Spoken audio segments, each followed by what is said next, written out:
Hey everyone, welcome into the Go 24/7 podcast. Bryce Koon alongside Sonny Shipp, and we appreciate you for watching on YouTube. Make sure to hit that subscribe button, or if you are listening on anywhere you get your podcast, whether that's Apple, Spotify, anywhere you might be getting that, make sure to hit that like, subscribe, and follow button as well. Recruiting edition today, Sonny. A big weekend. College football finally kicks off. I know that we're all excited about that, but LSU trying to hit the ground running here as the season kicks off. We're going to talk a little bit about the weekend that it will be here in the state of Louisiana with recruiting. But obviously, all eyes tomorrow going to be on Dominick McKinley and what it could mean for LSU if they could pull McKinley and keep him inside this state. But Sonny, it doesn't look too pretty. Well, if we're just being honest with LSU's chances, kind of what are some of the things that you're hearing? I know you had a great article on the site that we can point people towards, but just kind of in a synopsis, how do you feel like the Tigers stand with McKinley, and what will this come down to for him?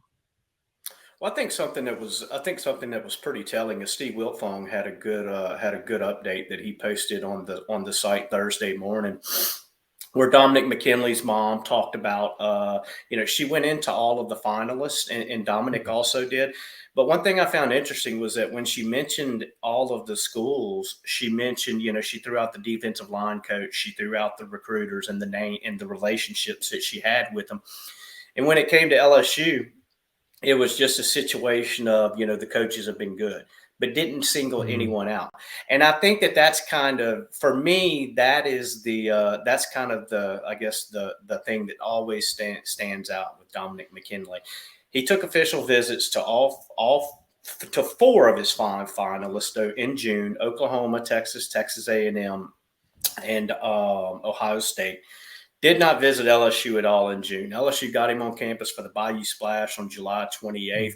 But then a couple of days later, the situation happened with Jimmy Lindsey, the medical emergency, to where, he finds himself in right now, and that LSU kind of finds itself in limbo.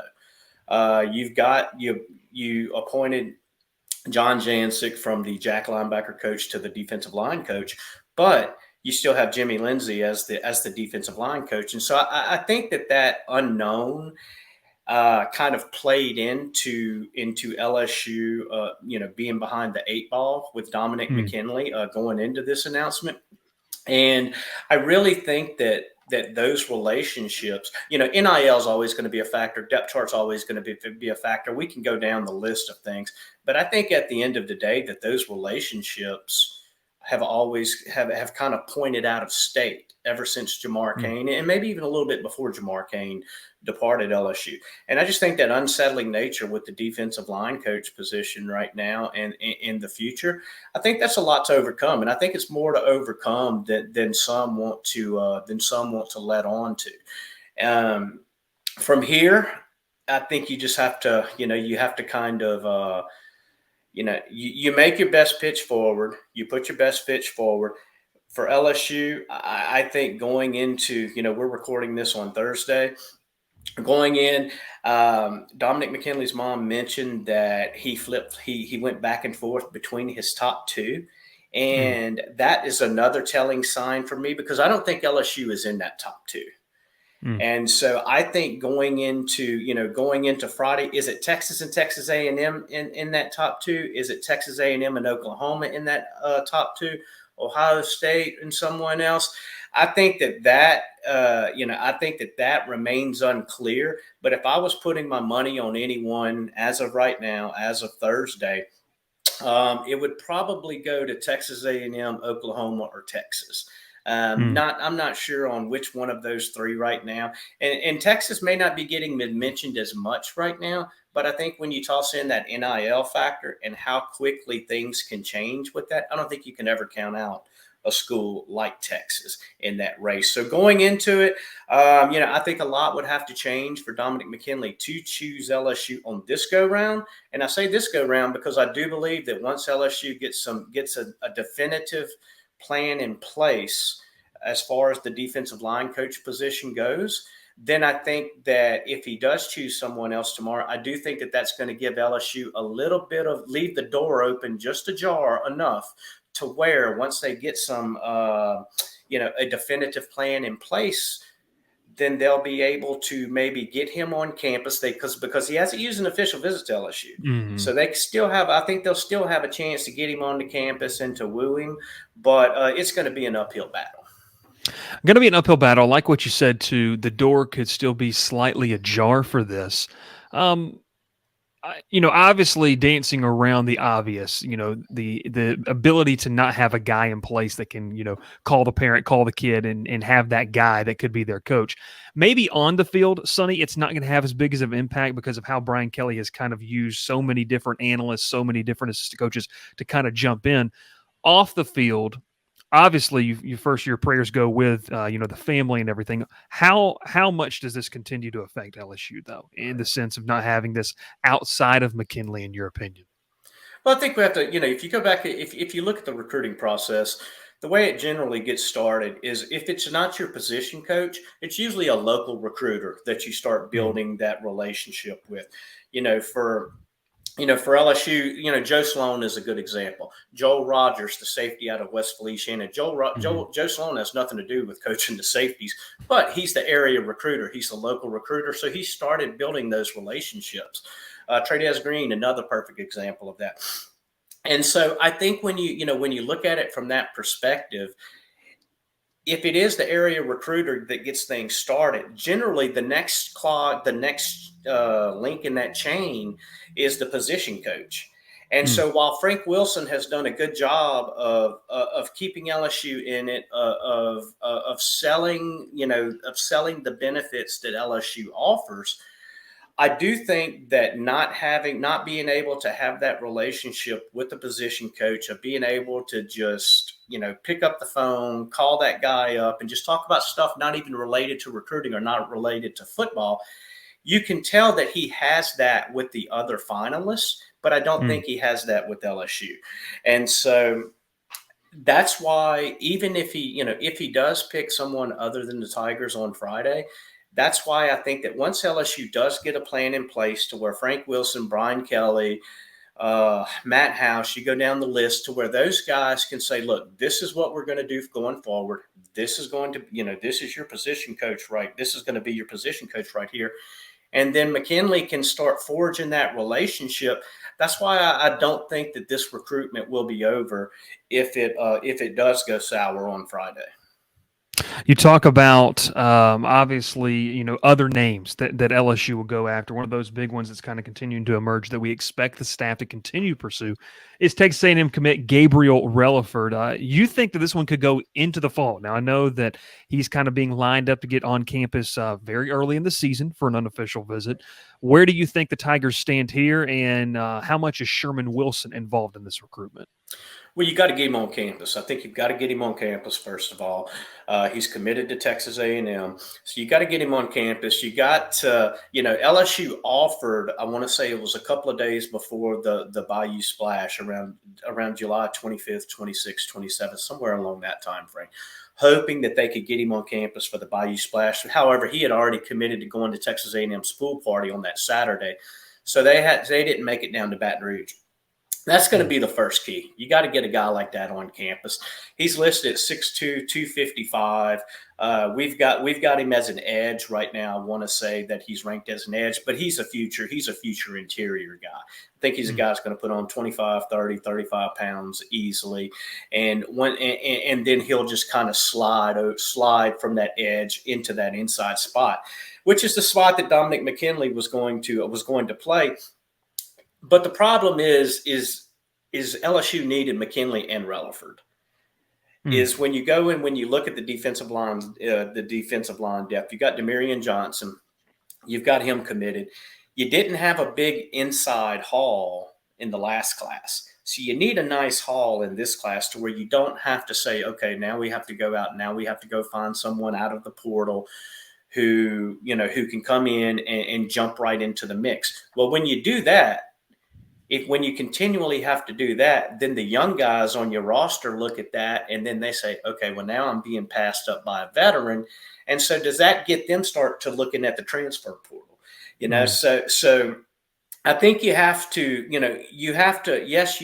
those, you have to fill those immediate needs, But at the same time, you have to fill those immediate needs and not hurt yourself in the process.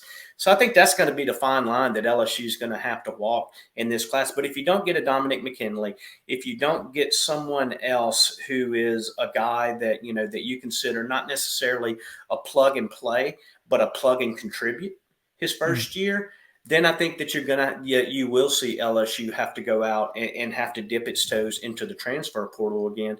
But I caution people to not freak out, not get frantic, not get upset, because look, these recruiting boards are going to change a lot over the coming weeks and coming months. You're going to have coaching changes. You're going to have coaches on the hot seat. You're going to have position coaches looking at other places to go. There's going to be a ton of variables in play that are going to have kids to start looking at other places. NIL may have been a big factor in the decision to commit to school X, but now as it's getting closer to signing, is that as big of a factor as it once was? So there's a lot of variables at play that are going to change over these days, weeks, and months that lie ahead, to where there will be other defensive linemen that pop up on LSU's board. There will be some, there may be some in Louisiana who emerge. Tulane commit Jordan Guidry plays at Ruston, plays opposite of Ahmad Bro, who's committed to LSU. He's another guy who could potentially get more looks. And look, LSU is going to see plenty of that guy on film watching Ahmad Bro. So, those are a couple of Louisiana names, but I totally expect some more out-of-state names to emerge. I also named that I know you mentioned earlier, and I just wanted to say this. Got the chance to see Joe Rogers in person last Friday night. I think we got him listed at about 175. I think he's bigger than that. This is a kid, dynamic athlete. I mean, getting to watch 190, 195? I would say 190, 195. I mean, he's done a great job of and he even said it, to be able to play the back end, he's got to be a little bit bigger, especially to help in the run game. And so that was something he did. But I joked with him in our interview. I said, "Are you going to miss playing quarterback?" He said a little bit, because the kid is a dynamic playmaker on both sides of the football. Louisiana high school football starting here, this weekend, Sonny. A lot of fun games going to be able to catch throughout the entire weekend. Obviously, continuing to go into the season. I know that you've already mentioned a guy like Jordan Guidry. I know there's a guy also down at John F. Kennedy High School in New Orleans. Bernard Causey is a guy that kind of keep an eye on. What are some of the matchups that you're excited to watch this fall, and some of the names that you're continuing to kind of monitor? Because like you mentioned, this is a situation where, look, some guys are going to rise. Some 3-stars in this state might have a great year that different coaches are saying, hey, whoa, we evaluated this kid. He came to camp. I wanted to see a little bit more out of him, and now he's showing it in his senior season. That seems to always happen the case across the country, but especially here in this state. Yeah, and I think you look at the positions, at the big positions of need to close out this class, because LSU's got 23 commitments right now. So they don't have a lot of open spots if you look at, projecting what the roster could look like in 2024, and then trying to stay at or below that 85-man scholarship limit. There's really not a lot of room right now. Obviously, that's going to change. The transfer portal, LSU is going to lose some guys to attrition. Some guys will go early for the draft. They'll enter the portal, whatnot. But I think that Jude Foster, the interior offensive lineman from Southern Lab right there in Baton Rouge, he's committed to Ole Miss. He's another guy that I think that I know that Brad Davis likes, that the staff likes. And if they're not able to make any headway on guys like Weston Davis, Blake Ivy, 2 guys who are committed to Texas A&M, but LSU was strongly in the mix for, I think you could see a guy like Jude Foster earn an offer. You had mentioned Bernard Causey. He's a good one to keep an eye on. You also have several wide receivers in Louisiana who are committed to Power 5 schools. You've got Matt Mayfield out of New Orleans, who's committed to Mississippi State. You've got the little, his name's escaping me right now, out of Franklinton, little bitty burner. He's KJ Daniels. KJ Daniels. You've got Edna Carr has a wide receiver, I believe Raji Dennis, who's committed to Ole Miss. And so, those are guys that as a staff, you look and you say, okay, our SEC rivals, they see that this is a guy that could potentially fit on their roster. So, maybe we missed something. So you'll see LSU continue to go back to circle around to make sure that their evaluation points are on point, and that nothing has changed. But some other guys, Wardell Mack, he's still committed to Florida. Look, LSU's not. LSU's gonna continue to keep things lukewarm, whether or not they make the mad dash and the mad press that they have already. I think that remains to be seen. But there's always going to be guys in Louisiana who pop up, and then, like I said earlier, those recruiting boards, they fluctuate so much. And then they reach a point to where they kind of get to a point to where they probably stay pretty square and not a whole lot of movement in it.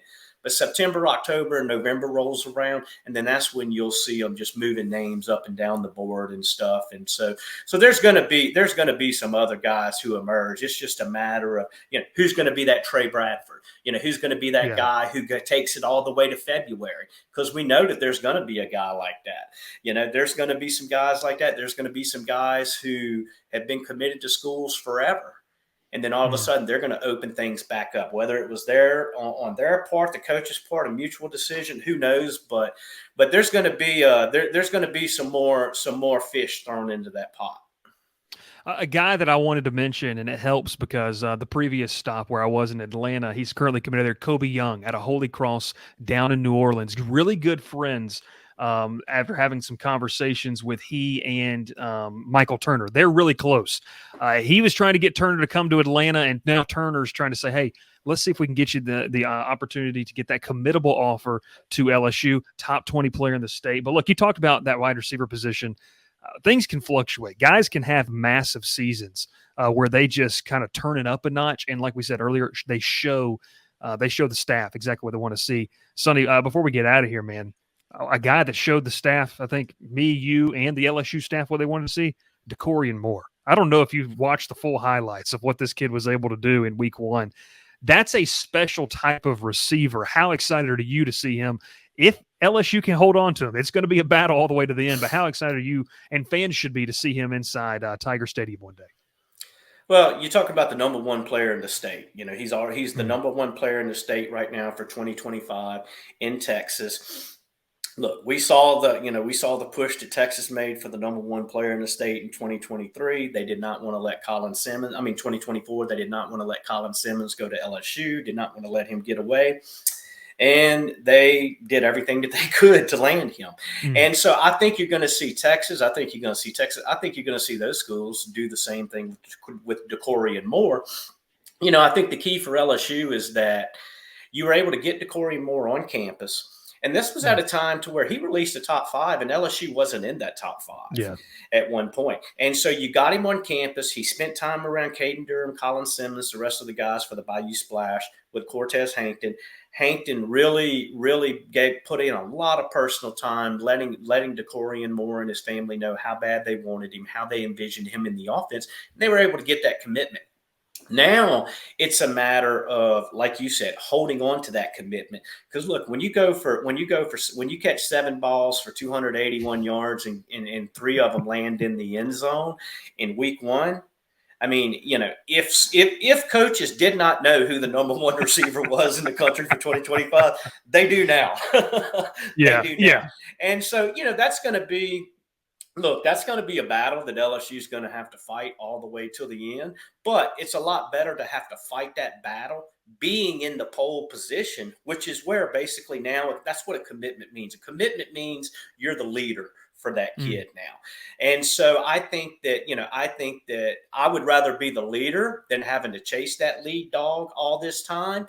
And it's going to be interesting to see how that recruitment shakes out from an NIL standpoint, from a standpoint of what the schools who are really recruiting him, how their offenses do this year. You talk about coaching changes, coordinator changes, quarterbacks coach, receivers coaches. They can change and just throw things into a frenzy when it comes to that recruitment. So it's going to be an interesting one, but a fun one to follow. And like I said, you wouldn't want to trade your position with anybody else right now. Yeah, look, LSU's done their fair share going back to a guy like Kai Bates of working from behind. It's nice to be, like you said, in that pole position. And one more thought on this, and when it comes to a certain school, a certain district, a certain area where any team starts to really pull from, you have to start thinking the conversations between the parents in the stands, the parents at the functions about, oh, well, we went to LSU, we were able to do this. I think obviously getting Caden Durham to commit was way bigger. I know that it was on the same day. You wanted obviously Colin Simmons, but I think that Caden Durham's going to be a good player at LSU. Oh yeah. But it's even a bigger one for getting Dak Moore to say, hey, look, man, this was a great visit. This is what the coaches showed me. You got to come here. How much does that play a role? And I want to use this word lightly in trying to establish a pipeline in Duncanville. Like, how much does that relationship, having the parents talk about it, the coaches saying, look, we really respect what they're doing over there in Baton Rouge. We're gonna point some of our kids towards that direction. What does that kind of look like? I mean, I think that I think that's big, and especially I think when you're talking about when you're trying to recruit a kid from Dallas to Baton Rouge, or from the area, 6 hours, 7 hours away. Whenever mom and dad, or especially moms probably, whenever they're getting ready to let their little ones fly the coop and leave home and stuff, all of that stuff comes into play, because you're letting them go 7 hours, 8 hours away from home, and they may have never been away from you for, longer than 2 days at that, for that extent. And so having the parents, having other parents say, oh yeah, we felt super comfortable with LSU. We feel good about Caden going down there. If Colin Simmons' mom is pumps up the LSU staff and how much they liked LSU and things like that, I don't think there's any question that it can help bridge that comfortability gap that you have home and then you have a place far away, and so that gap has to be closed in order for Prospect X to go that far away. So I think it's huge whenever you have as many advocates talking about what your program, what you're trying to do, and the people that you have in your program, outside of your program. When those people are the ones who are really talking it up, I think it can be huge, because really it's either going to provide that positive or that negative reinforcement that you already had. And then you already have college coaches that are taking that angle. LSU's coaches are saying, hey, how good LSU is. Other coaches are saying, oh, well, we're better than this, we're better than this. And you've got some negative recruiting that goes in. It's just all part of the game. But I don't think there's any question that having those parents as advocates speak up for you, I think that can be huge. And too, I still hold out hope in the day and age where it feels like NIL just dominates recruiting. I think that's one of the factors that really comes into the commit's mind as he's getting ready to put it on paper. When it comes close to signing day, like you said, maybe NIL doesn't matter as much. I think that's where you start to see some of those relationships. How does mom feel about this? We hear that a lot in some of the interviews. What does my family feel about this being able to be set up here? I think that's what kind of comes into mind, comes in a little more focus when it gets real. Because look, once you sign the pen to paper, you're just another guy in a jersey that's going to be out there competing. So those things have to matter. So very something interesting else, to kind of watch. Something else too is that when it gets real, when it's time to put pen to paper, that is when you also find out, okay, School X said that I would have all these NIL opportunities. Well, now, maybe those opportunities are not quite what they said they were going to be. And School Y over here now all of a sudden can offer more NIL opportunities. And, I think too often prospects get labeled as chasing the bag or chasing the money. But look, when these high school kids go to college, they're there to get an education, but make no mistake about it, they are putting in way more than 40 hours of work to school, to football, and to everything. And so for fans who get caught up in, well, you should not choose a school just because of money. I agree with that. Yeah. I don't think we choose jobs just because of money, but that's a big factor. Yeah. That's a big factor. And we're asking these high school kids to make business decisions on their future of where they're going to go to school, and to not take into account how much money they could potentially make doing so. I mean, that's just a part of the overall equation that anyone who questions that, I think they have to look in the mirror and say, okay, do you feel that way about your job? Yeah, you would be considered a little short-sighted if you didn't in your adult life, Absolutely. not considering that. So very, very interesting point, and I like the point you made there. Hey, high school football is officially starting this weekend, and pumped to watch that big game on Sunday night. Sonny, we did our podcast. I know you put in some preview predictions. Kind of wanted to get your thoughts as we close it out. How are you feeling here on Thursday about Sunday night's game between the Tigers and the Noles? Where do you sit here? And are you waffling between maybe one or two options? No, I do think I think that I thought last year that was a game that LSU on paper was a better team, and I didn't think it was as close on paper as the score indicated. And we can go through the litany of mistakes that could have made that a 2-score game. And I think that if I think for LSU in this game right here, if they just cut back on some of those mistakes, if they limit some of those mistakes, and they're able to make just a little bit of improvement in areas that hurt them last year. They didn't run the ball very well outside of Jaden Daniels, taking some shots down the field, putting a strain on the back end of that defense. And then on the flip side, being able to get a rush on Jordan Travis to where you're not necessarily bringing him down, but you're making him run around to where he's not in a comfortable position to be able to throw on the run. I think that's going to be the key. And if LSU is able to do that, I think they'll be good enough on the back end to where they should win this game and they should cover. I mean, I haven't even thought about our prediction, man. But if I was going to probably make a prediction, it would probably be somewhere along the 31-27 line. That was mine. Did you watch the podcast? Was it really? I did not. I swear I did not.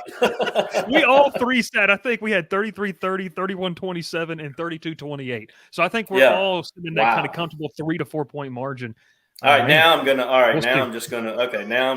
to 38-27. How about that? 38-27. Open it up a little bit. I like it right there. Hey, it's gonna be a really fun game. Make sure to stay tuned to Cutters. Go 24/7 recruiting updates, VIP content.